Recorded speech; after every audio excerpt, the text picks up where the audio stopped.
మా శ్రావణ మాసంలో వచ్చే పంచమికి చాలా విశిష్టత ఉంది అని చెప్పారు. మరి ఆ పంచమి యొక్క విశిష్టత ఏంటి? శ్రావణ మాసంలో వచ్చేటటువంటి పంచమిని గరుడ పంచమి అంటారు. గరుడుని పూజించడము, అదేవిధంగా ఈ పంచమే కాదండి, ఈ రెండు తిథులు కూడాను గమనించినట్లయితే చవితి, పంచమి. ముందు చవితికి చెప్పుకుందాము.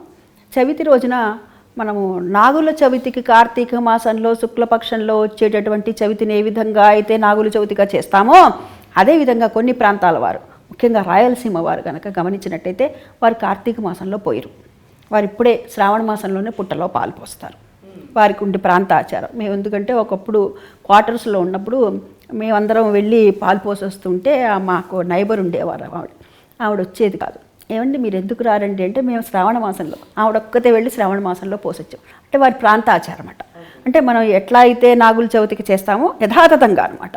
మనం మామూలుగా నాగుల చవితికి ఏం చేస్తాం, రోజంతా కూడా ఉపవాసం ఉండి పచ్చినం చేసినవి తినకుండా, అంటే వండినవి తినకుండా, మర్నాడు మళ్ళా వెళ్ళి ఎక్కడైతే పాలు పోసి వచ్చామో అక్కడ చద్ది పాలు పోసి ఇంటికి వచ్చి పూజ చేసుకొని ఆ తర్వాత బ్రహ్మచారికి పెట్టుకొని ఆ తర్వాత మనం భోజనం చేస్తాం. ఇది మనం సాధారణంగా చేసేది. అట్లాగే వారు కూడా అంతే, అదేవిధంగా పాలు పోస్తారనమాట.